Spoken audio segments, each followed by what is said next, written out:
He was an extraordinary man. He could feel the suffering of a cow and couldn't pass a dying dog without shedding a tear of compassion. He loved all people. I never met a man with such a loving and gentle soul in my life.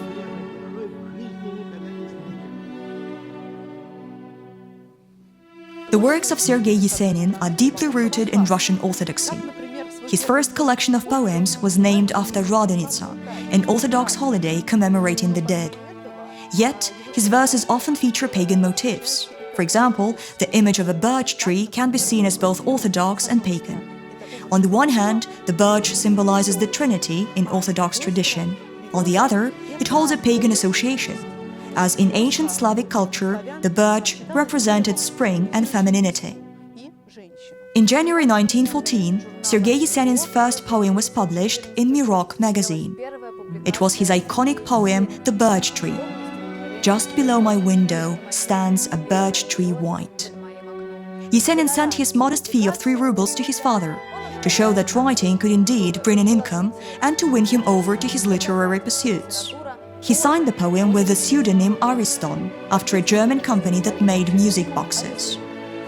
Yesenin knew this and deliberately chose the pseudonym, as he often referred to himself as God's flute to emphasize the musicality of his poetry. The village of Konstantinovo is perched on a high bank of the Oka River, which Soviet writer Konstantin Paustovsky famously called the most Russian of all Russian rivers. The river forms a graceful bend, known locally as the cincture of the Theotokos. Legend has it that the Mother of God dropped her girdle there, and the river followed its curve. Where her staff touched the earth, a spring emerged. And today, the monastery of St. John the Theologian, with its baptismal font, stands at that spot. The church of the Kazan icon of the Mother of God, where Sergei Yesenin was baptized, is an architectural monument of the late 18th century. Yesenin's parents were married in this church, and his sisters, Katya and Shura, were also baptized there. Anyone who's once gone racing through a countryside so smooth feels like kissing and embracing every birch tree's pretty foot. Yesenin was the first Russian poet to celebrate the birch tree in his poems, linking its image to that of his homeland. In bare feet you shall no more be tempted through the birch-print countryside to roam. According to Mikhail Epstein, who thoroughly studied the works of Sergei Yesenin, the birch tree became a national poetic symbol of Russia, largely thanks to Yesenin. Since he came to be known as the poet of the birch-print country, residents of Konstantinovo started planting birch trees around their homes, to embody the definition coined by the poet himself. In Yesenin's poetry, the birch tree appears 47 times, followed by the spruce and the maple. Remarkably, the birch and the maple in Yesenin's verse personify man and woman. Few poets have explored the theme of the Russian birch tree as richly and diversely as Yesenin. Sergei Yesenin is the author of one of the most heartfelt poems in memory of his friend. The poem, titled In Memory of Shiraevitz, is often printed without a title, except the first edition. These verses are familiar to many.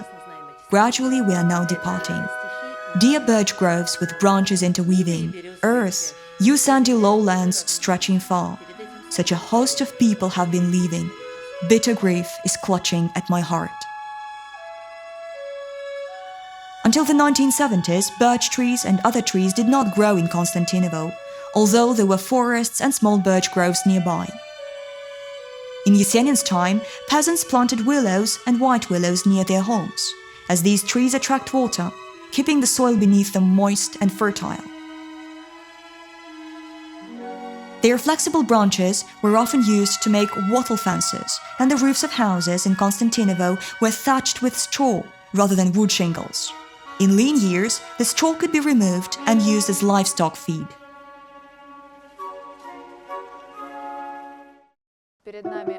This barn, built in 1913, is an authentic 110-year-old structure. It was one of Sergei Yesenin's favorite places. Whenever he visited Konstantinovo in the summer, he would stay and work overnight in this barn. At that time, Yesenin was living on a tight budget, But then, 4 of his books came out at once. When he went to collect his royalties, the amount was so substantial that it brought him to tears. The same day, he was heading to his home village of Spas-Klepiki in the Ryazan province. Since there was plenty of time before the train, I accompanied him first to the publisher's office and then to the station. We stopped at a pub to celebrate his paycheck and upcoming trip. After a short while, we left and walked down Mysnitskaya Street towards the 3 stations. We passed a shop on the right side of the street selling household goods. Yesenin said, "Let's go in. I want to buy some gifts for my fellow villagers." As the Yesenin family slowly acquired more land, their farmstead grew into the spacious property we see today. Among the buildings is an ice house, a deep cellar filled with large ice blocks, brought in at the end of winter. The ice lasted until midsummer, allowing them to store perishable goods like meat and dairy.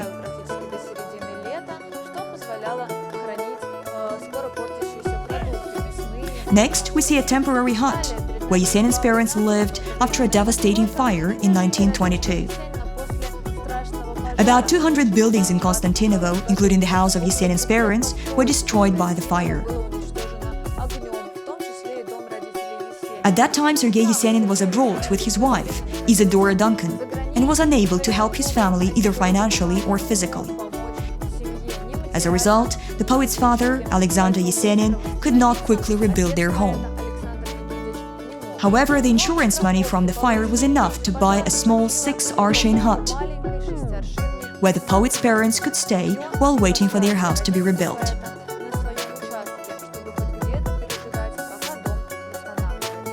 He walked into the shop, set his suitcase on the counter, greeted the staff and said, "My name is Sergei Yesenin. I am soon leaving for my home village. There are 35 households on my side of the village, and I would like to ask you to sell me 70 buckets, 35 troughs, 35 washtubs, and 35 yokes." He paid for everything and added, "I'll send someone to pick it up." We left and stopped at another shop to buy colorful chins for the women and jackets for the men. Then Yesenin suddenly said, "I'm afraid, Vsevolod, we might have miscalculated. There would be more people in the village. Some might have grown up or been born since I was there last. I don't know the exact number. Let's buy chins for the men and jackets for the women too." We also bought some lamps that gleamed unnaturally, and by then, Yesenin had almost run out of money. He suddenly said, "Hey, where am I going? To the Ryazan province, to an obscure village. I'm bringing them lamps but no kerosene. Come, Vsevolod, let's buy some kerosene with the rest of the money."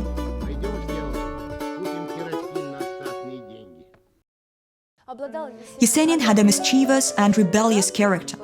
He was the first brawler and troublemaker in the class, always coming up with wild ideas. It was because of such pranks that, in the 3rd grade, he was held back for another year.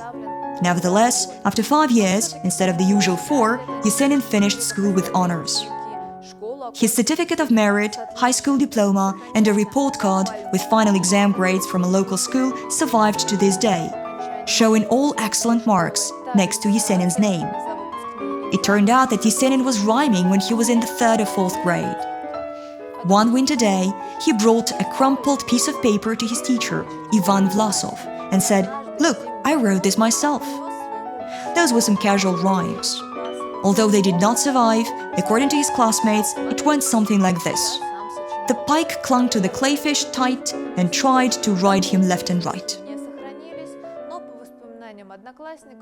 From then on, Yesenin started bringing more and more notes to his teacher. Sometimes the teacher praised him, but other times, without even reading the note, he would tuck it into his pocket and say in an annoyed tone, "You'd be better off studying than getting carried away with this, Yesenin." Some profiteer was selling gasoline and kerosene in barrels. He was sitting on a stool, wearing rimless pince-nez, reading books from the Missile publishing house. As we approached him, Yesenin said briefly, "My name is Sergei Yesenin," to which the profiteer replied, "You don't need to introduce yourself. I attend your evenings and know your poems by heart. I could recite them to you right now." Yesenin responded, "You don't need to recite my poems, I know them by heart myself." The poet's father, Alexander Yesenin, who attended the Konstantinovo school, was a literate and well-read man, familiar with the works of Pushkin, Lermontov, and other Russian classics. However, when his son shared his desire to become a poet, Alexander was skeptical and restrained in his support. He believed that poetry was a frivolous pursuit for a peasant. Therefore, when Yesenin graduated from the Spassklepiki school with a teaching degree, his father secured him a job as a clerk at the butcher shop owned by merchant Krylov, where Alexander himself was the head clerk. After the 1917 revolution, Yesenin changed his creative focus.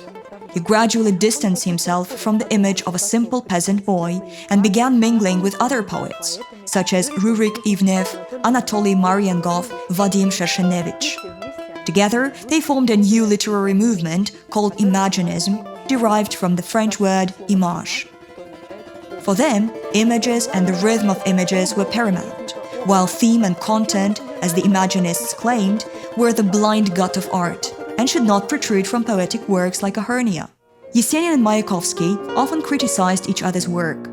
Yesenin called Mayakovsky the bard of Mossel-Prom cans, while Mayakovsky referred to Yesenin's poetry as idealized rusticity. Yesenin said, "Well, we're all out of money now. Let's head to the Mali Theater. I know an actress there who might lend me some." We went to the theater, but she wasn't in her dressing room. And this is where my memory starts to get a little fuzzy. The next thing I remember is wild laughter and thunderous applause. Apparently, we had wandered onto the stage during the performance. They were staging one of Ostrovsky's plays with minimalist sets. The merchants on stage didn't look like merchants, and the audience was bored to tears. But when we appeared, they suddenly perked up, laughing and applauding. My glasses had fogged up from the cold outside, and I couldn't see anything, not even where we were. Yesenin, who was usually more daring than me, seemed totally confused. Blinded by the lights, we couldn't find our way back.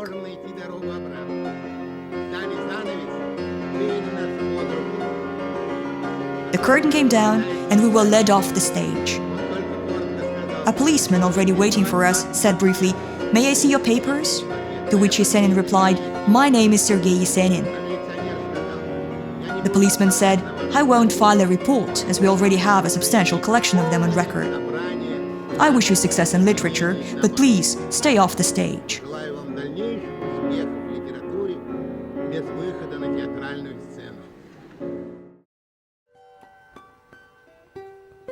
The house with the mezzanine, once owned by the last lady of the Konstantinovo estate, is now a museum dedicated to Sergei Yesenin's poem Anna Snegina, which is often adapted into musical and poetic performances. The events of the poem take place between the spring of 1917 and 1923. The story is told from the perspective of the poet, Sergei, and ends with Anna Snegina's emigration, following her husband's death in the war. Sergei stays behind, eventually receiving a letter from her from London. The differences in social status and upbringing shape the diverging life paths of the poem's characters and their prototypes, Sergei Yesenin and Lydia Kashina.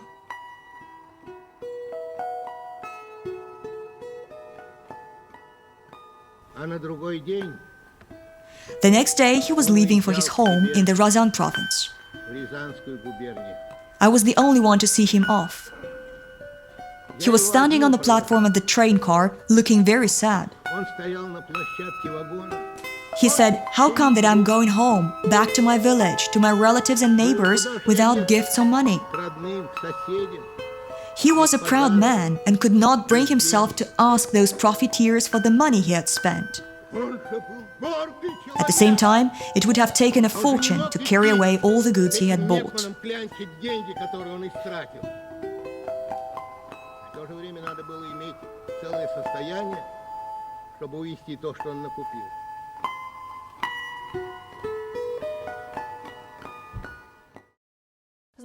Yesenin and Kashina first met in 1916. Yesenin was being actively published in prominent Moscow and Petrograd outlets of that time. Kashina, with her love for literature, had of course read his poems in all those magazines and newspapers. She was flattered and pleased that such a famous poet was her fellow countryman, fellow villager, almost a neighbor living across the street. Kashina had a deep appreciation for the arts. She was well versed in the repertoire of Moscow's theaters, which she frequently attended. She played the piano and had a strong interest in music. Her country estate hosted a literary and artistic circle that attracted famous guests from Moscow. Naturally, she invited Sergei Yesenin to join. It happened in 1916, when he was on leave from his service in Tsarskoye Selo and returned home. Lydia Kashina was the daughter of Ivan Kulakov, a Moscow millionaire, an honorary hereditary citizen of Moscow, and an owner of several buildings on Hitrovskaya Square, so vividly described by Vladimir Gilerovsky in his book Moscow and Muscovites. It was to Kulakovka, a flophouse sponsored by Ivan Kulakov, that theater director Konstantin Stanislavsky would take actors from the Moscow Art Theater to study character types for Maxim Gorky's play The Lower Depths. Lydia Kashina's father owned several estates in the Ryazan province and was a trustee of the Konstantinovo school where Sergei Yesenin studied. In 1917, the revolution broke out, and in 1918, Kashina's estate was nationalized, meaning it was transferred to the people. An inventory of the estate reveals that she was dispossessed of absolutely everything, from livestock to furniture and children's toys. When Lydia Kashina's property was nationalized, she was given rooms in Moscow. Sergei Yesenin helped her move her belongings. Although they took almost everything from her, Yesenin stood up for her at the village meeting, explaining that if her property was taken away, much of it would be plundered and no one would benefit from that. Head of green tresses and maiden breast, why on the pond birch your gaze do you rest? What does the wind whisper, sand in tone? In your braid bow will you set a mooncomb? Despite having lost almost everything, Lydia Kashina harbored no resentment and learned to live in this new world.